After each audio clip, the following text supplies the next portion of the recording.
가난한 영국의 한 청년이요, 영국과 프랑스 사이의 도보 해협을 건너기 위해서 겨우겨우 돈을 마련해서 배에 올라탔습니다.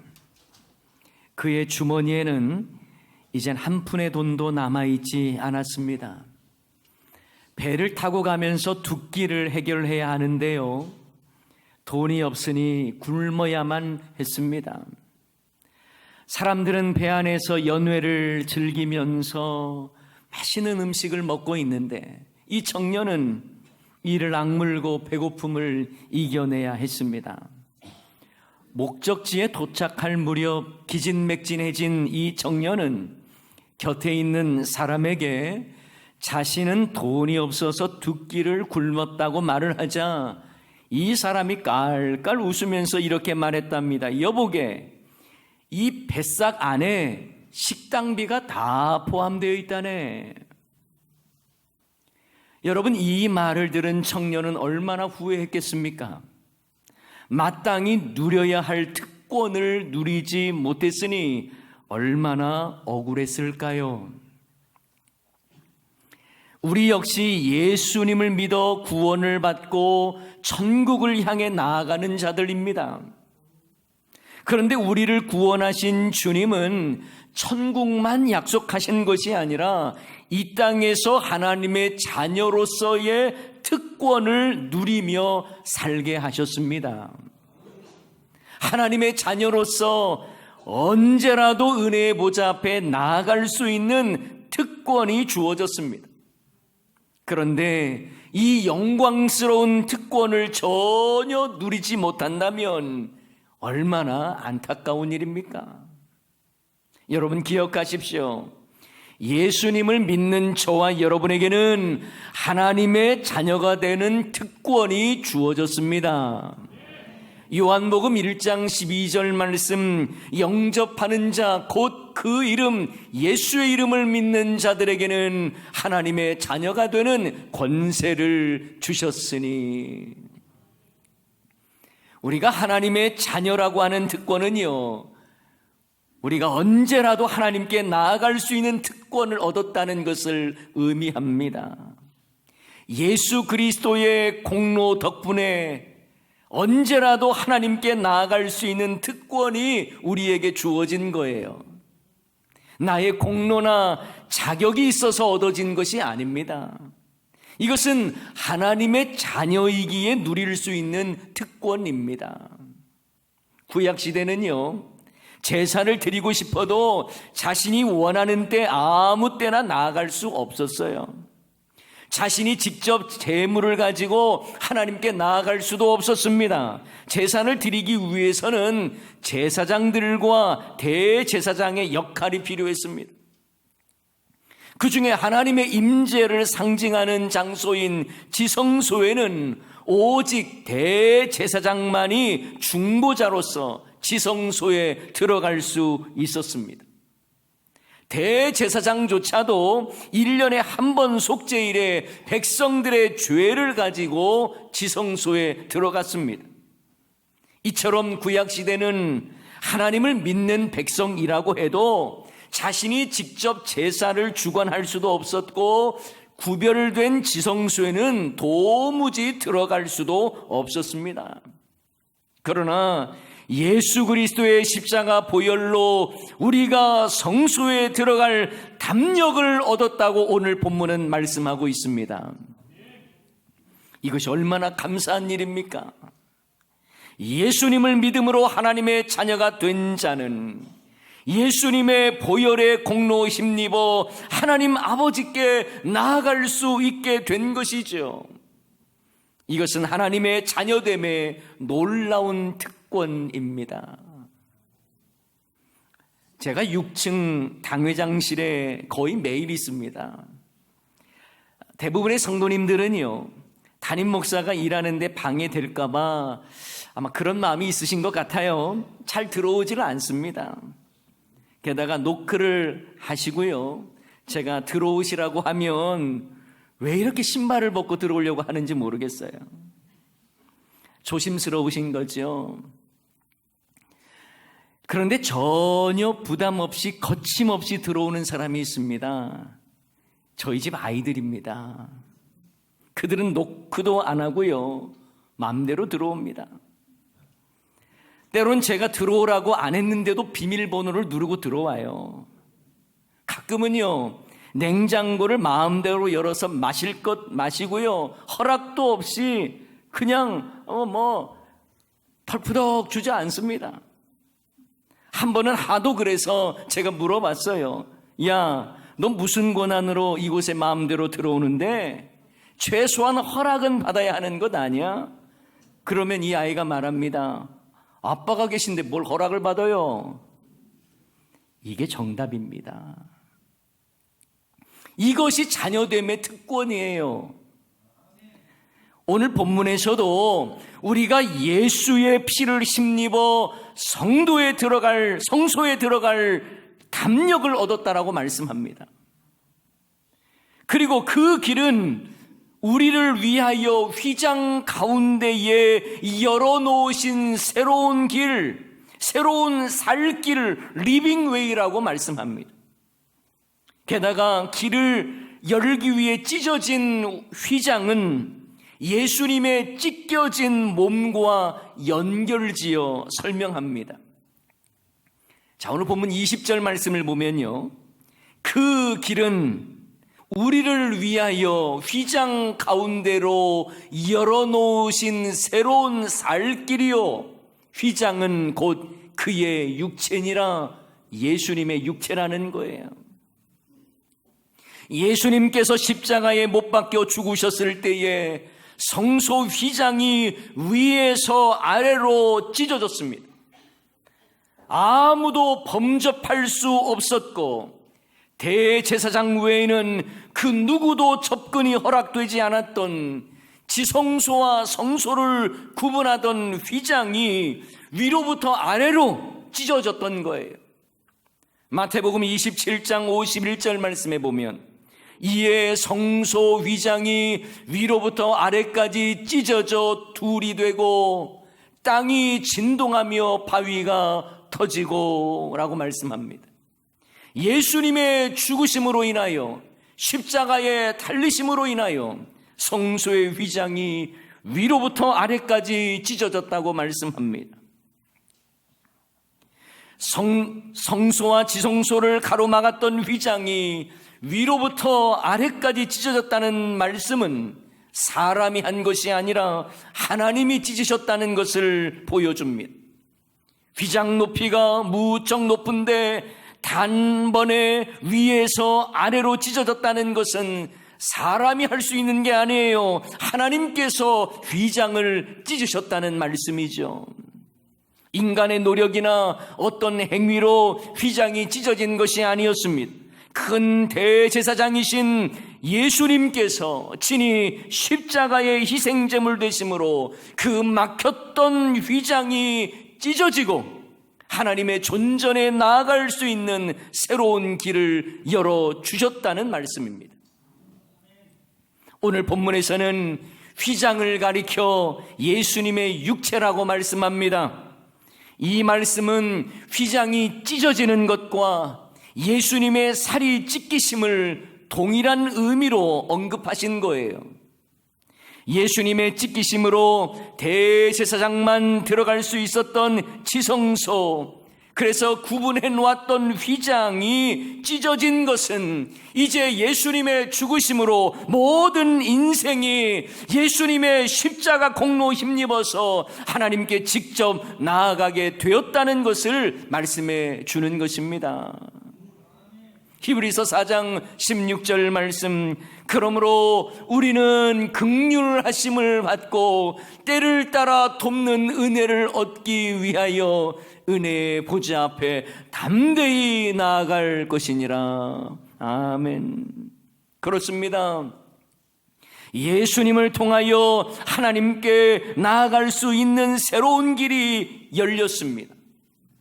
더 이상 하나님께 나아가는 데에 다른 제사장들의 중보가 필요하지 않습니다.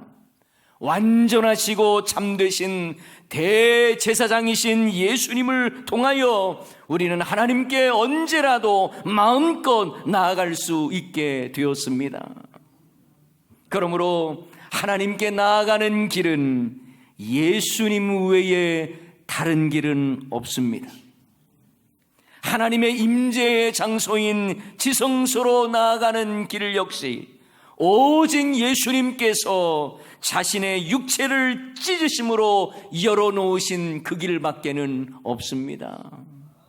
요한복음 14장 6절 말씀, 예수님께서 말씀하셨죠. 예수님께서 이르시되 내가 곧 길이요 진리요 생명이니 나로 말미암지 않고는 아버지께로 올 자가 없느니라.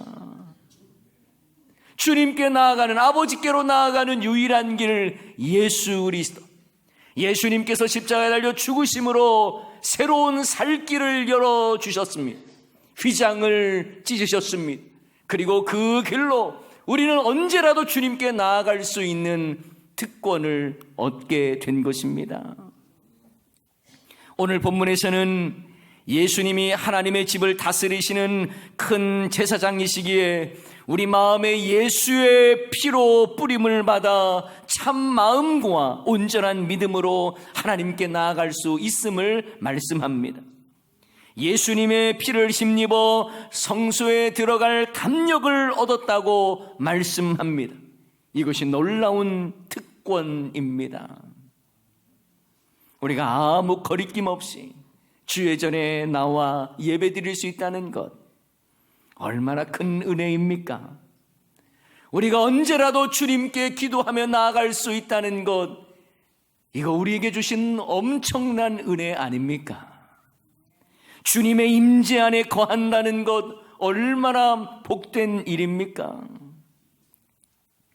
우리가 언제라도 예배자로 서고 언제라도 주님께 나아갈 수 있고 언제라도 주의 임재를 경험하는 삶을 살아갈 수 있다는 건, 이것은 놀라운 특권이요 감사할 일이죠.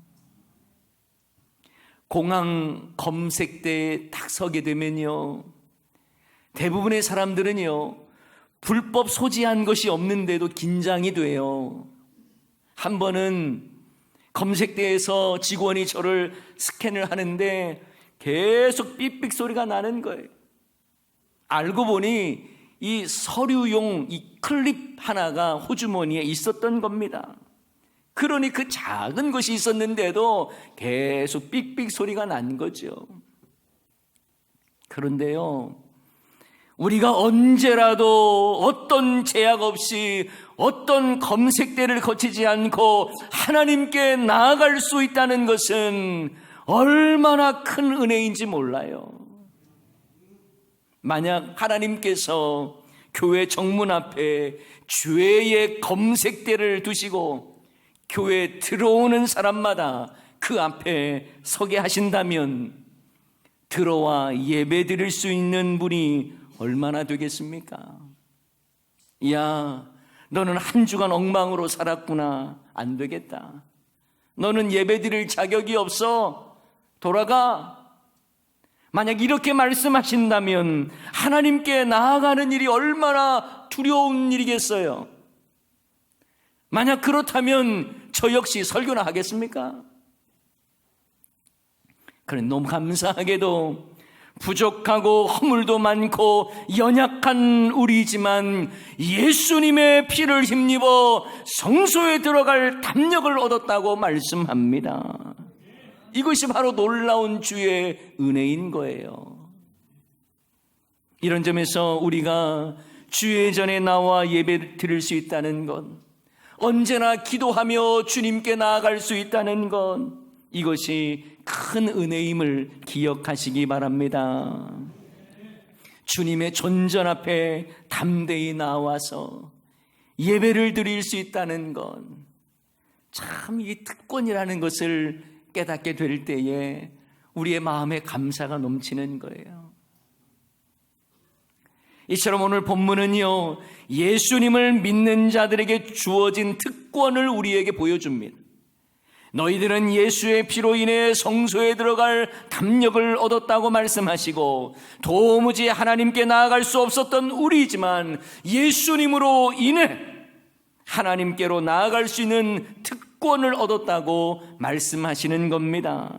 그런데요, 여기까지만 설교하면 하나님께서 은혜로 주신 특권에 감사하면 되겠다 싶은데요, 바로 뒤에 나오는 말씀이 우리에게는 엄청난 부담을 줍니다. 바로 특권을 가진 자로서 이것에 합당한 책임이 있다는 것을 말씀하시고 그렇게 살라는 메시지이기 때문에 그렇습니다. 여러분, 노블레스 오블리주라고 하는 프랑스 말이 있어요. 이 말은 귀족은 의무를 갖는다라는 뜻을 지닌 말입니다. 부를 가지고 있고 권력을 가지고 있고 명성을 가지고 있는 사람은 사회에 대한 책임과 함께 더 높은 도덕성이 요구된다라는 말이죠.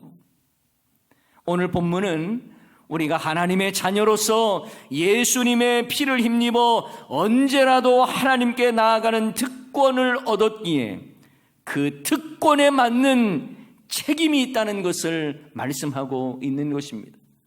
그럼 어떤 책임을 가지고 어떻게 살아야 할까요? 먼저 24절 말씀입니다. 우리 24절 말씀 읽습니다. 서로 돌아보아 사랑과 선행을 격려하며.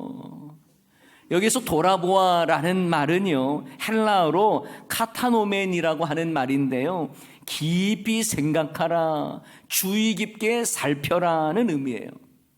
그러니까 서로 깊이 생각하고 잘 살펴서 사랑과 선행을 격려하라는 말씀입니다. 게다가 이 서로라고 하는 말씀도 주목할 필요가 있어요. 서로 돌아보아. 이 서로, 여러분, 성경에서 공동체성을 가장 잘 나타내는 단어가 있다면 바로 이 서로라고 하는 단어입니다. 서로 깊이 생각하며 서로 사랑과 선행을 격려하라는 말씀이죠. 여러분, 신앙생활은 나 하나 행복하고 나 하나 잘되기 위한 것이 아니에요. 교회는 거룩한 공동체로서 서로를 위해 서로 배려하는 삶이 기본이어야 합니다. 그래서 신앙생활은 알아서 잘하면 되는 각계전투가 아니에요. 연합과 하나됨이 중요합니다. 그래서 연합 모임이 중요한 거예요. 그럼 오늘 본문 25절 말씀에도 보면 모이기를 패하는 어떤 사람들의 습관과 같이 하지 말고 오직 권하여 그날이 가까움을 볼수록 더욱 그리하자. 모이기를 패하지 말라는 거예요. 더욱 힘써 모이라는 것입니다. 교회는요, 알아서 신앙생활을 하는 형태가 돼서도 안 되고요, 성도들 그렇게 방치하면 안 됩니다. 그리스도 안에서 서로 살피고 서로 권면하는 공동체가 되어야 합니다.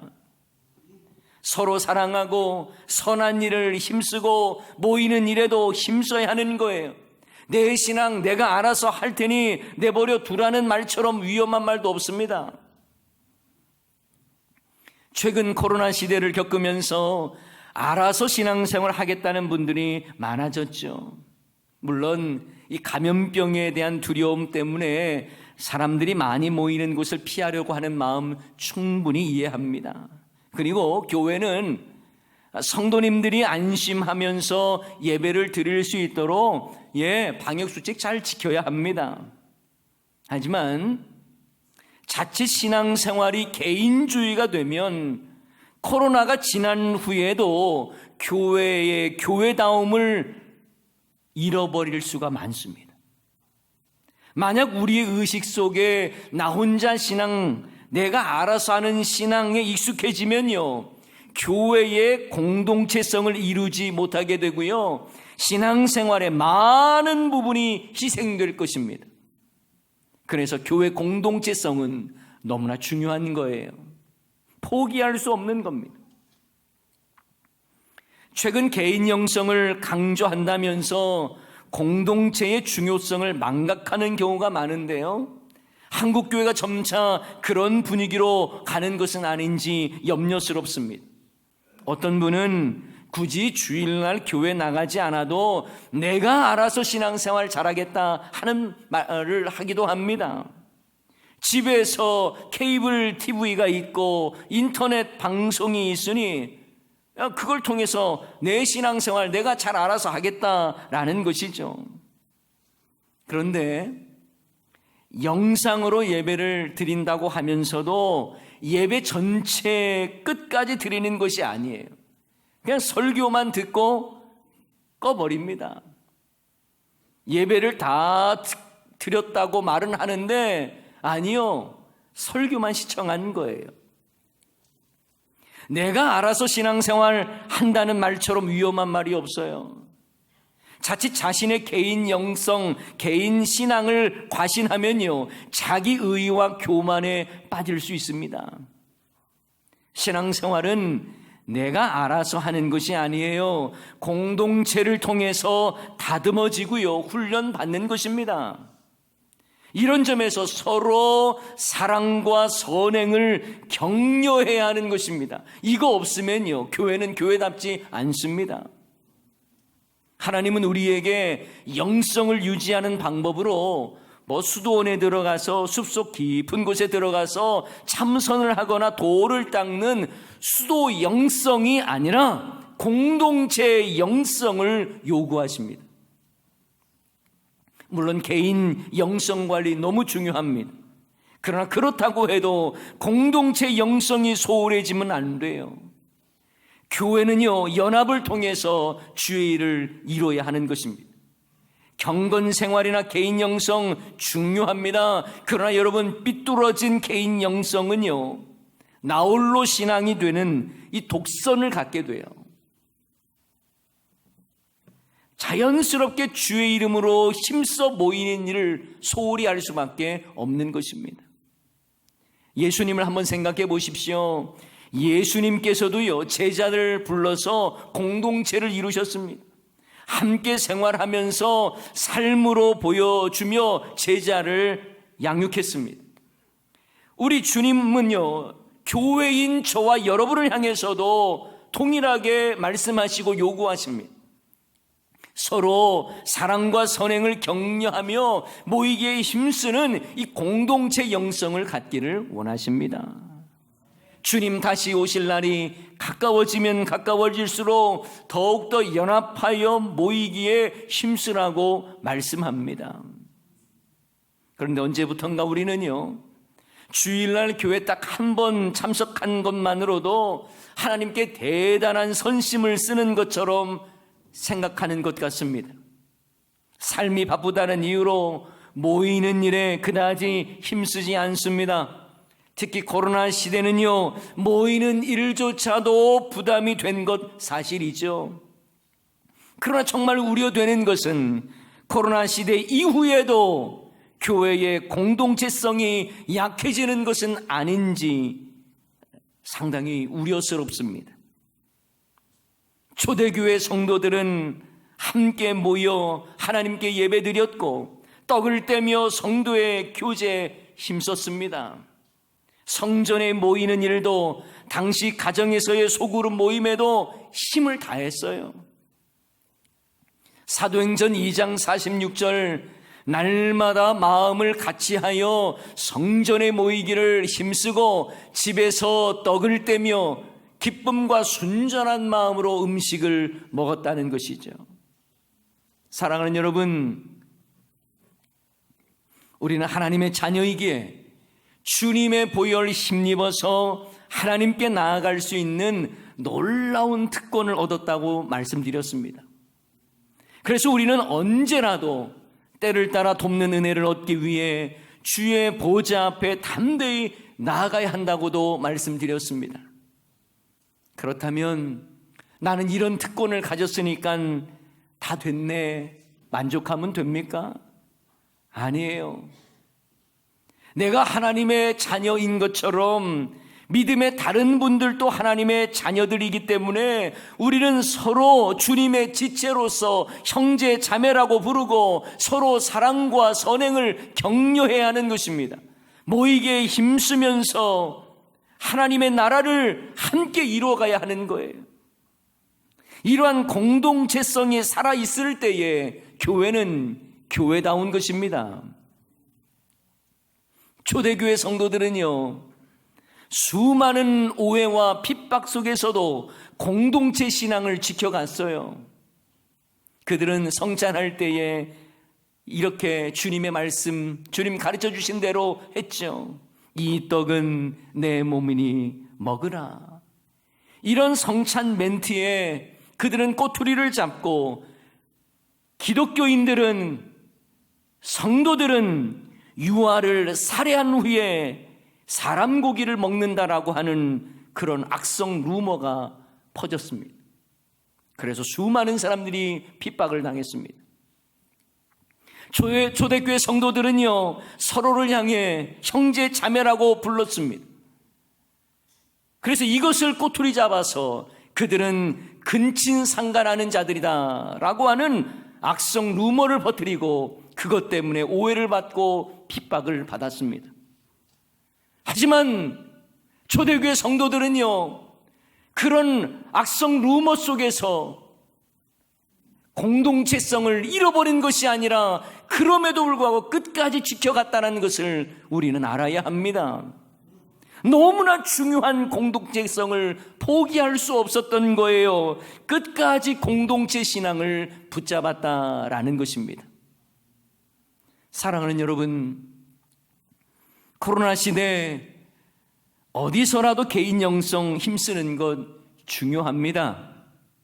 그래서 가정에서라도 성경 필사를 하고 큐티 운동에 동참하고 암송하고 가정 예배 드리는 것 너무 귀합니다.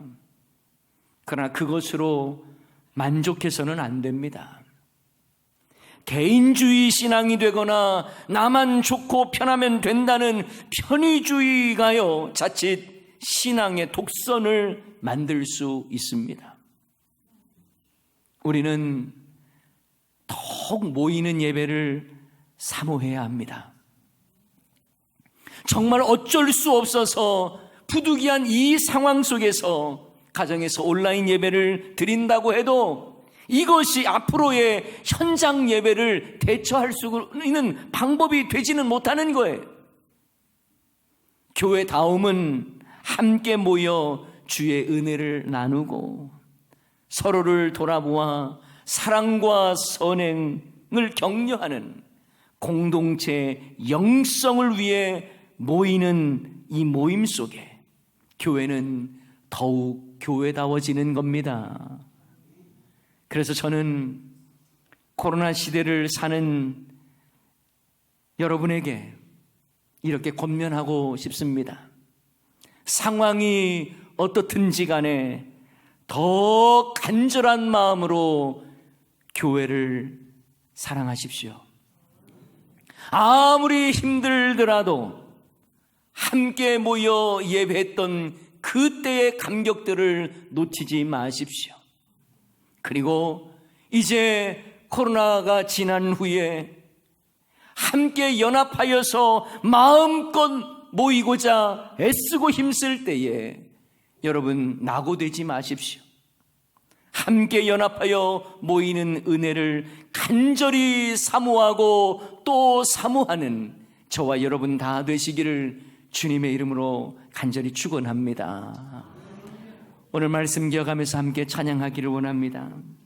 주님의 보좌로 나아갈 때에 우리 자격 없습니다. 그런데 주님께서 맞아주십니다. 그러면 우리는 언제나 주님께 나아가는 삶을 살아야겠죠. 그러한 고백을 담아서 우리 함께 찬양하십시다. 주의 보좌로 나아갑니다. 오직 주의 은혜만을 바라보며 나아갑니다. 우리 함께 찬양하십시다. 주의 보좌로, 주의 보좌로 나아갈 때에 어떻게 나아야 할까? 나를 구원한 주의 십자가, 나를 구원한 주의 십자가, 그것을 믿으며 간의 주의 보좌로 나갈 때, 주의 보좌로 나갈 때에 나 여전히 부족하나.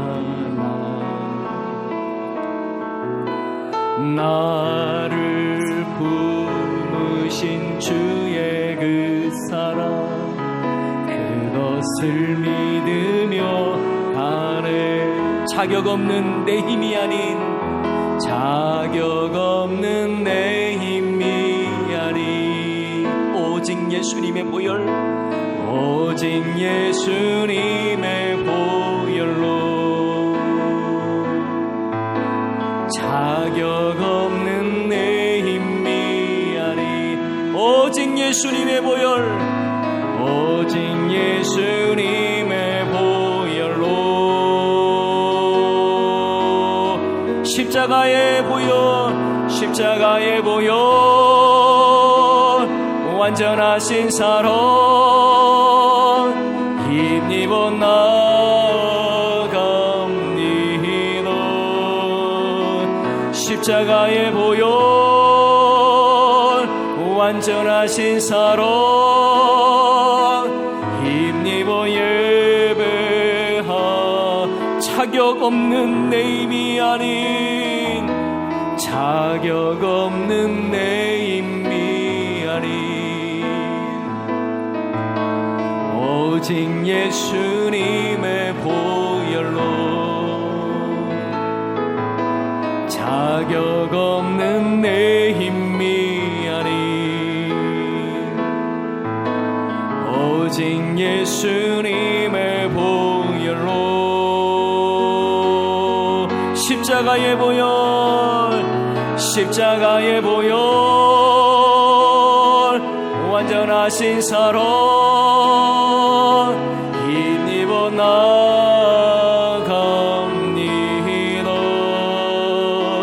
십자가의 보혈, 완전하신 사랑 힘입어 예. 우리 한 번 더 고백합시다. 십자가의 보혈, 십자가의 보혈, 완전하신 사랑 힘입어 나아갑니다. 십자가의 보혈, 완전하신 사랑